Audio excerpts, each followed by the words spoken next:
కేటాయింపులపైన, budget నిధులపైన, budget లో చేసిన ఖర్చులపైన ఒక అర్థవంతమైనటువంటి చర్చ జరిగితే బాగుంటుంది. Right, I'll come back to you. నేను ఒకసారి రామూర్తి గారి దగ్గరికి వెళ్తా. రామూర్తి గారు, ఇవాళ అసెంబ్లీ దగ్గర జరిగినటువంటి ఒక ఇంట్రెస్టింగ్ విషయం చెప్పండి. కేసీఆర్ గారు వస్తున్నారని తెలుసు, అందరు లీడర్లకి తెలుసు, బీఆర్ఎస్ పార్టీ శాసనసభకి తెలుసు, శాసన మండలి లీడర్స్కి తెలుసు. కేసీఆర్ గారు వచ్చిన తర్వాత కూడా వచ్చినటువంటి వాళ్ళు, కేసీఆర్ గారి కంటే ముందు వచ్చి ఉంటే బాగుండేదేమో, కేసీఆర్ గారు వచ్చినా కానీ రానటువంటి లీడర్లు కొంతమంది ఉన్నారు, వాళ్ళని మందలించడం కూడా జరిగింది ఇవాళ అనేటువంటి మాట. ముందుగానే కేసీఆర్ వస్తున్నారని తెలిసి కూడా కావాలని లేట్గా వచ్చారు కొంతమంది లీడర్లు, బీఆర్ఎస్ పార్టీ వాళ్ళు. అంటే కేసీఆర్కి, కేసీఆర్ పార్టీలోనే ఏమన్నా ఆయనకు ఉన్నటువంటి ప్రెస్టీజ్ తగ్గిపోతా ఉందని అనుకోవచ్చా ఇలా చూసుకుంటే? అలాంటిది ఏం లేదండి. వివిధ కారణాల వల్ల కొంత లేట్ అయితే లేట్ కావచ్చు, కానీ అలాంటి కారణాలు మా పార్టీలో ఉండవు. ఇదైతే కేసీఆర్ గారు చెప్పినట్టే నడుస్తుంది. అదే విధంగా 2 అసెంబ్లీ సెషన్స్ లో కూడా అయితే హరీష్ రావు గారు కానీ, అదైతే కేటీఆర్ గారు కానీ, పల్లారాజేశ్వర రెడ్డి కానీ, ఇక మిగతా సభ్యులు కానీ గట్టిగా ప్రొటెస్ట్ చేయడం జరిగింది. ప్రజా సమస్యల మీద అప్పుడు ఇప్పుడు ఎప్పుడు కొట్లాడింది అంతే కదండి. తెలంగాణ కోసం కొట్లాడింది ఏదైతే టీఆర్ఎస్ పార్టీ, అదే తర్వాత బీఆర్ఎస్ మారిన తర్వాత కూడా మాకు ఏంటంటే మాకు ఫస్ట్ తెలంగాణ ముఖ్యమండి. తెలంగాణ తర్వాతనే ఏదైనా కూడా. ఎందుకంటే నేను ఏమంటున్నానంటే, ఇప్పుడు కాంగ్రెస్ మిత్రుడు చాలా మాట్లాడిండు, ఎందుకంటే ఆయన కూడా సమాధానం చెప్పాల్సిన అవసరం ఉన్నది. ఎందుకంటే ఏదో మిగులు బడ్జెట్ అప్పచెప్పిర్రు, మిగులు బడ్జెట్ అప్పచెప్పిన తర్వాత ఈ విధంగా జరిగిందంటే నేను ఏమంటున్నా అంటే, గౌరవ ఏదైతే రేవంత్ రెడ్డి వరంగల్ సభ మీరు అవసరమైతే మీరు దాన్ని ఒక వీడియో క్లిప్ చూడండి. ప్రతి నెల 18,500 కోట్ల రాష్ట్ర ఆదాయం వస్తుంది అని చెప్పిండు. ఆ 18,500 కోట్లు రావడానికి కారణం ఎవరు? అది మొత్తం కూడితే ఏదైతే 2,22,000 కోట్లు అవుతుంది. మీరు నోటు కూడా చేసుకోండి, ఎందుకంటే ఇది నేను ఉత్తగా అబద్ధం చెప్పట్లేదు, ఏదైతే రేవంత్ రెడ్డి నోటకెళ్ళి వచ్చింది. ప్రతి నెల 18,500 కోట్లు వస్తుంది అన్నారు. సరే, ఇప్పుడు 4-5 నెలల నుంచి ఈ నిర్ణయాల వల్ల, హైడ్రా వల్ల, దీనివల్ల అది 11,000 పడిపోయింది, అది అప్రస్తుతం. కానీ మొత్తానికి వేసుకుంటే మాత్రం ఏదైతే 18,500 కోట్లు రావాలి, ఏదైతే 2,22,000 కోట్లు. అదే విధంగా వీళ్ళు కడుతున్న అప్పుకు వడ్డీ నేనేమని చెప్పిండంటే 78,000 కోట్లు అప్పు కట్టినా అని చెప్పిండు. పాచి అబద్ధం. నేనేంటంటే నేను ఇప్పుడు ఉత్తది కూడా కాదు, RBI హ్యాండ్ బుక్ అప్పు కాదు, కేవలం వడ్డీ అన్నారు ఆయన. నేను అదే చెప్తున్నా అండి, మీరు సరిగ్గా వినండి. అది అవసరమైతే బ్యాక్ వెళ్ళండి. మేము చేసిన అప్పుకు వడ్డీ కట్టింది ఎంత అంటే చెప్తా వినండి. కట్టిన వడ్డీ ఎంత అంటే 22,408 అండి. ఇది చెప్తున్నా ఎందుకంటే ఈ కట్టింది ఎంత. అదే విధంగా ప్రతి నెల జీతాలకు 6,500 కోట్లు పోతాయి. ఇప్పుడు కట్టిన వడ్డీ ఏదైతే 22,408 ఇది పక్కకు పెట్టుకోండి. అదే విధంగా జీతాలు నెలకు 6,500 కోట్లు ఇస్తున్నామని చెప్పిండు, అది కూడా 78,000 కోట్లు. ఈ రెండు కలిపితే, ఎందుకంటే ఇళ్ళకెళ్ళి మన ఏదైతే ఆదాయంలోకి వెళ్ళి మనం ఇది తీసేద్దాం, 1,04,8 కోట్లు.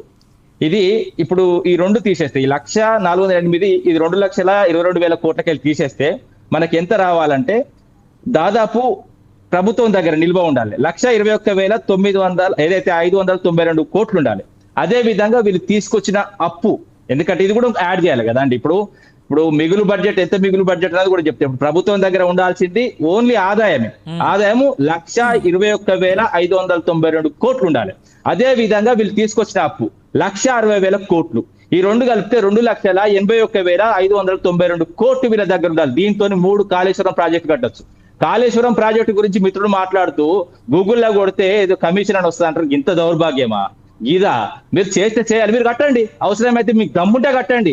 మీరు కట్టలేరు. మీరు వచ్చిన ఇప్పుడు దాదాపు 14 నెలలు అవుతుంది. 14 నెలలకు వెళ్ళి మీరు తీసుకొచ్చిన ఇంత దాదాపు 2,81,592 కోట్లు మీ దగ్గర ఉండాలి. దీంతో ఏం చేసింది మీరు మీరు చేతగానోళ్ళు, మీరు చేయలేరు. ఏదన్నంటే పాలల్లో విషయం కలిపినట్టు అభివృద్ధి మేము చేసిన మా దగ్గర మా మీద వస్తున్న అభియోగాలు ఏంటండి? అభివృద్ధి చేసిన అభియోగాలు. మేము ఏదైతే అభివృద్ధి చేసినామో దాని మీద అభియోగం మోపడం అంతే తప్ప. కానీ ఇప్పుడు 2 కోట్ల అదే విధంగా 60 లక్షల మెట్రిక్ టన్నుల వరి పండిందంటే వీళ్ళు 14 నెలల నీళ్ళు తీసుకొచ్చిందా అండి? ఏ ప్రాజెక్ట్ కట్టిందండి వీళ్ళు? నేను సూటి కడుతున్నా, ఏ ప్రాజెక్ట్ కడితే నీళ్ళు వచ్చినాయి? కాళేశ్వరం ద్వారానే వచ్చినాయి. అదే విధంగా కృష్ణకు సంబంధించి ఏదైతే ప్రాజెక్టులు పెండింగ్ ప్రాజెక్టులు ఆ పెండింగ్ ప్రాజెక్ట్ కూడా కట్టింది కేసీఆర్ గారే. నేనేమంటే ఎల్లంపల్లి ప్రాజెక్ట్ గురించి మిత్రుడు చెప్తాడు, అది సగంలో వదిలేసిపోతే మేము మొత్తం పూర్తి చేసినాము. కాళేశ్వరం స్టెప్ బై స్టెప్ దాని పేరు కూడా మారవలే. మీరు పేర్లు మార్చినట్టు, ఎందుకంటే శ్రీపతిరావు పేరు మారాలంటే మాకు కూడా పెద్ద సమస్య కాదు. కానీ మేము ప్రజల బతుకులు మార్చడం, పేర్లు మార్చడం, గుర్తులు మార్చడం మేము కాదు. ఎందుకంటే మేము ఆ వ్యక్తికి అంత విలువిచ్చినాం. ఎందుకంటే ఆయన తెలంగాణ బిడ్డే. ఇప్పుడు మీరు రాజీవ్ గాంధీ, సోనియా గాంధీలు మీరు ఏమన్నా చేసుకోండి, మేము వద్దంటలేము. కానీ ఏదైతే మీరు ఎంత జాగ్రత్త పెట్టో అంత జాగ్రత్త తీస్తాం, 100% తీస్తాం. ఎందుకంటే ఇప్పుడు వరి ఏదైతే ఇక్కడికి అయిపోయిందండి, వరి విషయం కూడా చెప్పాను. మహాలక్ష్మి పథకం గురించి చెప్తా. ఎందుకంటే ఇప్పుడు రోజుకు 10 కోట్లు వీళ్ళు ఆర్టీసీకి కట్టాలి. అవి దాదాపు వీళ్ళు కట్టింది ఎంత 3,500 కోట్లు ఎంత ఉన్నది. ఇప్పుడు నేను చెప్తా, అది కూడా చెప్తా, పరామర్శించడం వాడికి ఎవరు పోయినా కూడా చెప్తా. ఒక నిమిషం ఆగు, మొత్తం పూర్తయిన తర్వాత. సినిమా ఇండస్ట్రీ పెద్ద పెద్దలు చనిపోతే పోయే సమయము తెలంగాణ అంటున్నారు కదా, తెలంగాణ ప్రజలు, తెలంగాణ భక్తులు, తెలంగాణ పుణ్యక్షేత్రం కొండగట్టుకు ఆంధ్రప్రదేశ్ నుంచి వివిధ రాష్ట్రాల నుంచి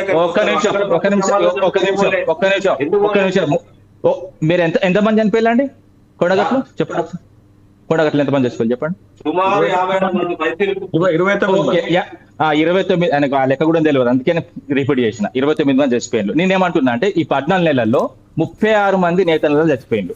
అదే విధంగా ఆటో డ్రైవర్లు ఒక నిమిషం ఆగు, విజ్ఞత ఉండాలి, వినే విజ్ఞత కూడా ఉండాలి, చెప్పే విజ్ఞత. నేను చెప్పేది వినండి, నేను చెప్తా, దానికి సమాధానం చెప్తా, దానికి సమాధానం వినే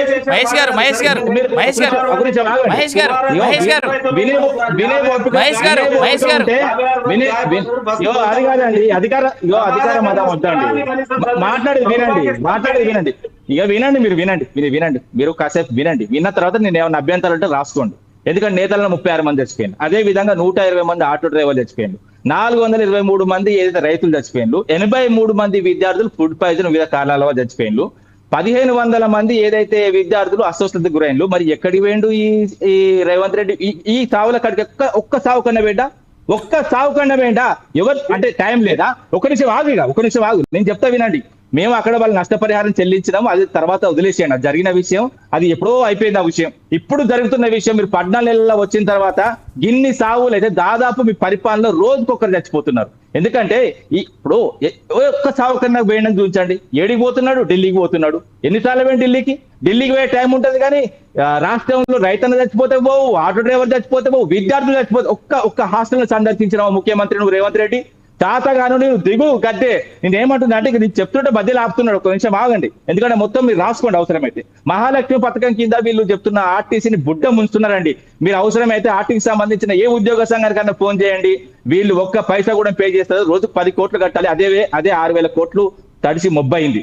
ఎందుకంటే అదే విధంగా సబ్సిడీ గ్యాస్ సిలిండర్ల విషయంలో కూడా వీళ్ళు ఏదైతే పేమెంట్ ఇవ్వట్లేదు. అదే విధంగా పవర్ డిస్కామ్లకు ఫ్రీ కరెంట్ సంబంధించింది మొత్తం పెండింగ్ ఉన్నారు. విద్యా వ్యవస్థ ఏం చేస్తారండి వీళ్ళు? నేను చెప్తున్నా వినండి. విద్యా వ్యవస్థ విషయంలో కేసీఆర్ గారు చేసింది వీళ్ళు తల కిందనే వీళ్ళు చేయలేరు. ఎందుకంటే మెడికల్ కాలేజీలు 5 ఉండే, 35 తీసుకొచ్చినాం. అదే విధంగా గురుకులాలు 298 ఉండే. 1020. ఒక నిమిషం ఆగు బ్రదర్, నువ్వు చేయలేవు, మీ వల్ల కాదు. మీ జనాన్ని మిమ్మల్ని తూ అని వస్తున్నారు. ఇంక మాట్లాడకి 1022 తీసుకొచ్చినాం. అదే విధంగా ఒక నిమిషం ఆగు బ్రదర్, మిమ్మల్ని మిమ్మల్ని ఆగుతావా? మధ్యలో మాట్లాడితే నువ్వు మాట్లాడితే మధ్యలో మస్తు మాట్లాడచ్చు. ఒక నిమిషం ఆపుతావా? మిమ్మల్ని ప్రజలు చీకొట్టిరు, మిమ్మల్ని ప్రజలు మూల కూర్చోబెట్టిరు.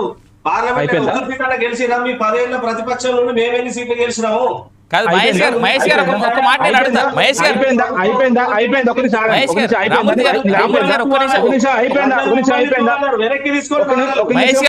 గారు నాదో ప్రశ్న ఉంది. వీళ్ళ ఇండియా కూటమికి 10 రాష్ట్రాల్లో సున్నాలు వచ్చినాయి. 10 రాష్ట్రాల నుంచి ఆగిగా దేశంలో 3 రాష్ట్రాల్లో ఉన్నారు. ఒక నిమిషం ఆగు బ్రదర్, అరే ఆగు. నీకు అహంకారం ఎట్లా మాట్లాడుతారు? కేసీఆర్ గారి గురించి మాట్లాడతారు. కేసీఆర్ గురించి మాట్లాడేంత నీకు అర్హత ఉన్నదా? నీకు కేసీఆర్ గురించి మాట్లాడి విమర్శించి ఏమున్నది తర్వాత? బరాబర్ ఉన్నది. నోట్ల కట్టలు తీసుకుంటే దొంగతో మాట్లాడి తర్వాత ఎందుకు? నోట్ల కట్టలు మోసిన దొంగ నోట్ల కొట్టు. నేను ఒకటి చెప్తాను, ఇగో నువ్వు నేను మాట్లాడుకోని కాదు. కొన్ని నిమిషం ఆగండి, జనాలు మాట్లాడుతున్నా, జనాలకు తెలియాలి విషయము. ఒక నిమిషం ఆగండి, మధ్యలో మాట్లాడకండి. మీరు రాసుకోండి. నీకు విజ్ఞత లేదు. నువ్వు మధ్యలో వచ్చినప్పుడు నీ విజ్ఞత లేదు. నేనేమంటున్నా, వీళ్ళకు 13 రాష్ట్రాలు ఇండియా కూటమికి సున్నాలు వచ్చినాయి. వీళ్ళకి వచ్చినాయి 99 సీట్లే. వీళ్ళకి ప్రతిపక్ష హోదా కూడా లేకపోతే వీళ్ళ కాలు పట్టుకొని ప్రతిపక్ష హోదా సంపాదించారు. ఒకటి నేనేమంటున్నా అంటే నేను చెప్తానే. తిప్పి కొడితే తెలంగాణలో పోటీ మీరు మా గురించి మాట్లాడితే అవినాష్ గారు మీరు యాంకర్ అయినా నాకు అర్థమవుతుంది. రామూర్తి గారు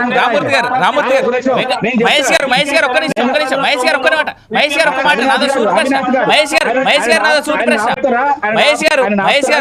మహేష్ గారు రామూర్తి గారు ఒక్క సూటి ప్రశ్న ఒక్క నిమిషం రామూర్తి గారు నేను మిమ్మల్ని మాట్లాడేస్తాను రామూర్తి గారు ఒక్క నిమిషం ఇవాళ ఒక హోమ్ గార్డ్ ని ఒక్కటే నిమిషం రామూర్తి గారు ఒక్క నిమిషం ఆగండి.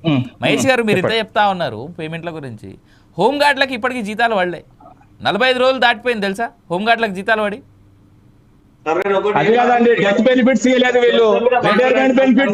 బెనిఫిట్స్ వదిలేయండి రామూర్తి గారు, బెనిఫిట్స్ వదిలేయండి, హోమ్ గార్డులకు జీతాలు లేవు ఇప్పటిదాకా. అవినాష్ గారు చనిపోయిన కుటుంబాలు ఉద్యోగులు చనిపోయిన కుటుంబాలకు డెత్ బెనిఫిట్స్ ఇలా రిటైర్మెంట్ బెనిఫిట్స్ చేయలేదు చాతగనులు. అదే విధంగా నువ్వు 10% 20% పట్టుకొని పో, నీకు సచివాలయంలో పని అవుతుంది. ఇదే వీళ్ళ ప్రభుత్వం. ఇంకోటి ఏంటంటే ఒకటి చెప్తా వినండి, ఒకటి లాస్ట్ ముచ్చట మిత్రుడు లాస్ట్ విషయం వీళ్ళు మొత్తం దేశంలో 25 రాష్ట్రాలు కేంద్ర ప్రాంత 3 రాష్ట్రాలు.